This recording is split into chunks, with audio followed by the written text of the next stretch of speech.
Pourquoi tant de chrétiens vivent leur foi sans puissance, sans feu, sans fruit?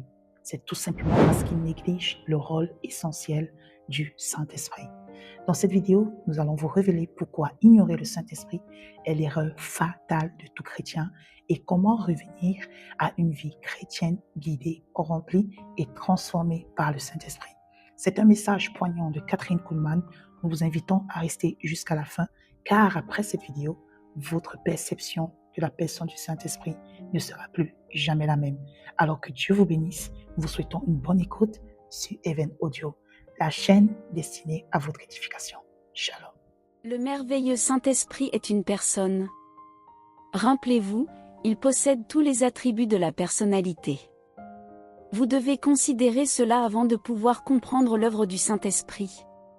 Avant que je ne commence sur l'œuvre du Saint-Esprit, rappelez-vous une chose, n'oubliez jamais cela. C'est le sang qui fait l'expiation pour l'âme. Le sang de Jésus-Christ, le Fils de Dieu. Vous et moi pouvons être en désaccord sur toutes les vérités doctrinales, vous ne voyez peut-être pas les choses comme moi concernant le baptême du Saint-Esprit. Vous ne voyez peut-être pas les choses comme moi concernant la guérison divine. Vous ne voyez peut-être pas les choses comme moi concernant l'enlèvement de l'Église, la seconde venue du Seigneur Jésus-Christ. Mais si vous avez eu cette nouvelle naissance, si vous êtes né de nouveau et que vous êtes entré dans le corps de Christ, alors vous êtes mon frère ou ma sœur. S'il vous plaît, vous devez comprendre cela. Comprenez-le, des millions d'enfants précieux de Dieu ont vécu et sont morts sans être baptisés du Saint-Esprit. Mais ils sont aujourd'hui au ciel. Nous avons la parole et nous devons rester fidèles à la parole.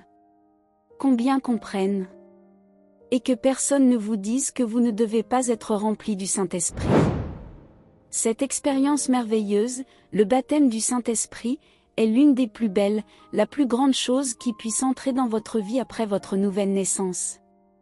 Cela vient après, cette expérience suit votre salut, votre conversion, sachez-le. Par conséquent, je dois être très clair avec vous.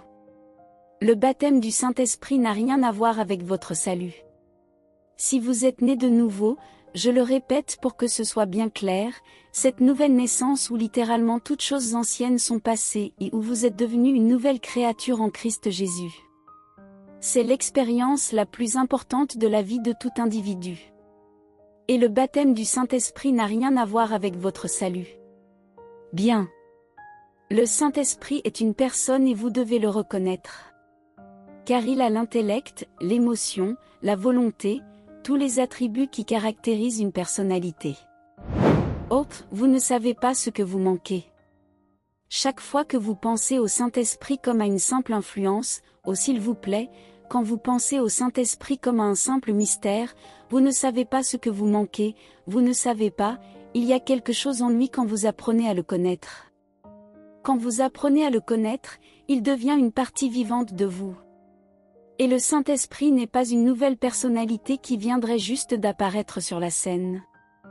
Parfois, je pense qu'à la fin des temps, quand des milliers de catholiques romains commencent à découvrir le Saint-Esprit, quand littéralement des milliers de membres de nos églises dénominationnelles, des centaines de nos ministres viennent tout juste à la lumière du Saint-Esprit, étant remplis du Saint-Esprit, nous avons l'impression que le Saint-Esprit est une nouvelle personnalité qui vient d'apparaître. Il n'est pas une nouvelle personne, il était là au moment de la création. Les trois personnes étaient là et l'Esprit de Dieu se mouvait au-dessus des eaux.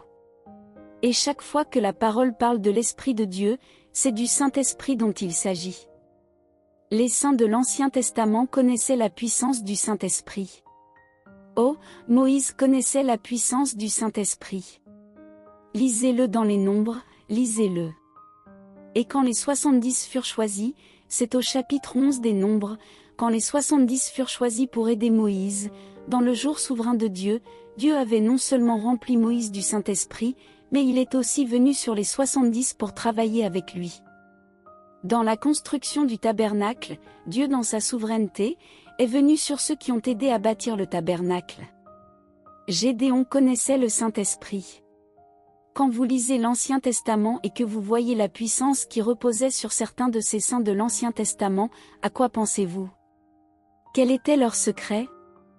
Le secret, c'était la puissance du Saint-Esprit. Mais dans l'Ancien Testament, c'était le jour souverain de Dieu. Tous les saints de l'Ancien Testament n'étaient pas remplis du Saint-Esprit. Souvenez-vous de cela. Chaque fois qu'ils étaient remplis du Saint-Esprit, c'était le jour souverain de Dieu. Joseph était rempli du Saint-Esprit, et Pharaon a reconnu la puissance du Saint-Esprit sur Joseph. Il n'était pas un étranger pour les saints de l'Ancien Testament. Relisez votre Bible à la lumière de cela. Ce sera très révélateur. Et c'est ce que j'ai dit hier.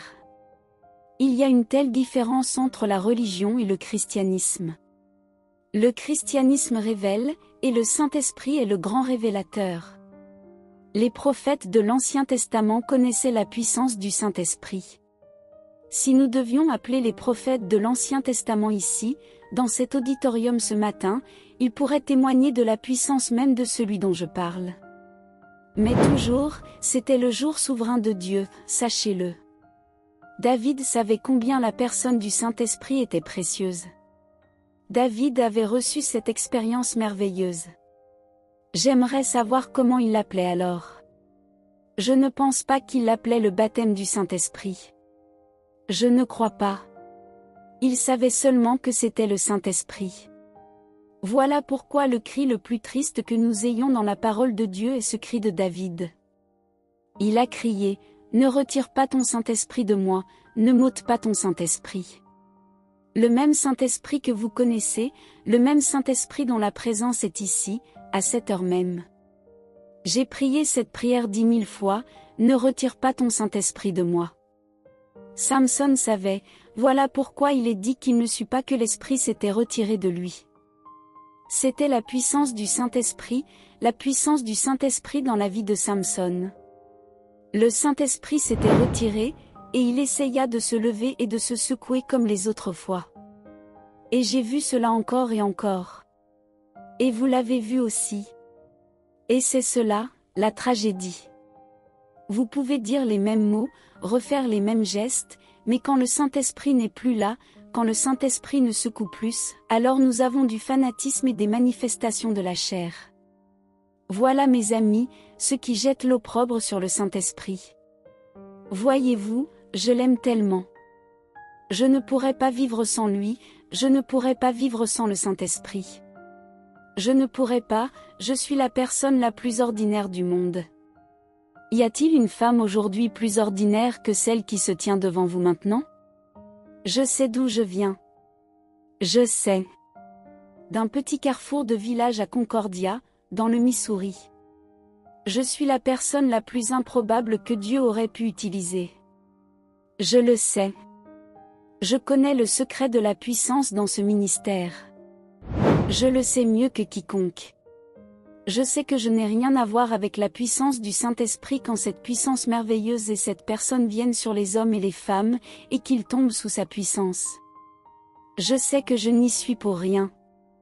Quand des hommes et des femmes sont guéris de façon si merveilleuse par la puissance de Dieu, je sais mieux que quiconque que je n'y suis pour rien. Je dépends absolument de la puissance du Saint-Esprit. Voilà pourquoi j'entends le cri de David quand il dit « Ne retire pas ton Saint-Esprit de moi ». David connaissait le secret de sa puissance. Et je ne veux pas que quiconque jette l'opprobre sur cette personne qui signifie tout pour moi. Il est précieux, il est saint, je ne pourrai jamais mettre cela en mots audibles. Il n'y a pas de mots dans le vocabulaire humain, parce que c'est un langage céleste, on ne peut pas l'exprimer. On ne peut pas l'exprimer. Ce que ce merveilleux Saint-Esprit signifie pour moi, cette communion que j'ai avec lui, cette intimité que j'ai avec lui, c'est comme une sensation de perfection. Et je ne veux pas que quiconque jette l'opprobre sur celui qui compte tant pour moi. Ne jetez pas l'opprobre sur le Saint-Esprit, je vous en supplie, je vous en supplie. Mais hélas, tant d'opprobre a été jeté sur le Saint-Esprit. Le fanatisme est souvent le résultat de l'ignorance et l'ignorance spirituelle est désastreuse. Ne faites jamais, jamais, jamais rien qui soit contraire à la parole de Dieu. Jamais. Si vos actions sont contraires à la parole de Dieu, si vous ne pouvez pas soutenir vos actions par la parole de Dieu, alors quelque part, quelque chose ne va pas dans votre expérience. Dans d'autres cas, ceux qui jettent tant d'opprobre sur cette personne merveilleuse de la Trinité, le Saint-Esprit, c'est le même problème que pour Samson. Il ne suit pas que l'Esprit s'était retiré, et alors ils essaient de se secouer, et la chair s'en mêle, et il n'y a rien de plus révoltant ou de plus écœurant que ces secousses et ces manifestations de la chair après que le Saint-Esprit s'est retiré. Peu m'importe ce que vous avez vécu il y a 25 ans. Peu m'importe ce que vous avez vécu il y a 15 ans. Oh, vous dites, il y a 15 ans, j'ai été merveilleusement rempli du Saint-Esprit, c'était glorieux. Et vous racontez l'expérience que vous avez eue. C'était si nouveau pour vous, vous marchiez dans la lumière, le Saint-Esprit est venu. C'était glorieux. Mais mon ami, laissez-moi vous demander, qu'en est-il aujourd'hui? Certains d'entre vous, qui avez été remplis du Saint-Esprit il y a 20 ans, 10 ans, 8 ans, aujourd'hui vous êtes aussi secs que les épis de maïs de l'année dernière. Et pourtant, vous essayez encore de reproduire les mêmes gestes, les mêmes démonstrations. La même chose. Mais vous dites, j'ai été baptisé du Saint-Esprit à l'époque. Rappelez-vous d'une chose, moi aussi j'ai reçu le baptême du Saint-Esprit, mais jamais je ne tiens une grande réunion de miracles sans recevoir un nouveau baptême du Saint-Esprit. Un baptême frais. Quant à la conversion, souvenez-vous, c'est une expérience bien définie, c'est une transaction précise, voilà tout. Vous êtes né de nouveau, c'est une expérience merveilleuse de nouvelle naissance quand vous devenez une nouvelle créature en Jésus-Christ. Un héritier de Dieu et cohéritier avec Jésus-Christ. Et le Créateur Tout-Puissant devient votre Père Céleste. Et vous naissez dans le corps de Christ, c'est une transaction bien définie. J'appartiens à Dieu, il est mon Père Céleste. Je suis à lui par adoption, et je sais à qui j'appartiens. Mais pour ce qui est du Saint-Esprit, c'est quelque chose de constant, cette communion, cette relation continuelle. Et si vous essayez de vous mesurer à une expérience que vous avez vécue autrefois, en disant « je l'ai », non. C'est une communion quotidienne avec lui. Chaque jour, sous l'onction du Saint-Esprit. Vous tous, ministres ici présents, quand vous vous êtes tenus devant votre assemblée, étiez-vous sous l'onction, ressentiez-vous cette onction de la tête jusqu'à la plante des pieds? Étiez-vous tellement sous l'onction, mon frère, que littéralement vos oreilles entendaient ce qu'il disait à travers votre bouche?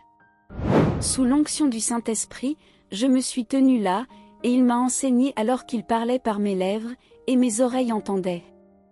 Et je savais que ce n'était pas Catherine Kuhlman. Je savais que ce n'était pas Catherine Kuhlman. Si seulement vous me connaissiez un peu mieux, vous comprendriez pourquoi je suis tellement vendue au Saint-Esprit. Je suis tellement vendue au Saint-Esprit, je ne sais pas comment mieux vous le dire. Ne vous contentez pas de mots creux. Le choix des mots que vous prononcez, mon frère, sur le plan intellectuel, c'était peut-être un chef-d'œuvre. Mais combien ont été sauvés? Quel en a été le fruit? Y a-t-il eu une manifestation surnaturelle? Partout où vous trouvez le Saint-Esprit, partout où vous trouvez la présence du Saint-Esprit, il y aura toujours le surnaturel, toujours. Sachez-le. Et le surnaturel ne vient pas d'une grande organisation. Parfois je me dis que nous nous sommes organisés à mort, je le pense vraiment. Parfois, je crois que nous sommes tellement organisés que le Saint-Esprit ne peut plus entrer, il ne peut plus agir. Le plus grand jour que l'Église connaîtra jamais viendra quand l'Église arrivera à un point où elle ne dépendra plus complètement de l'organisation. Oui. Le Saint-Esprit doit avoir la liberté, le Saint-Esprit doit avoir la liberté d'agir. Et partout où vous trouverez le Saint-Esprit.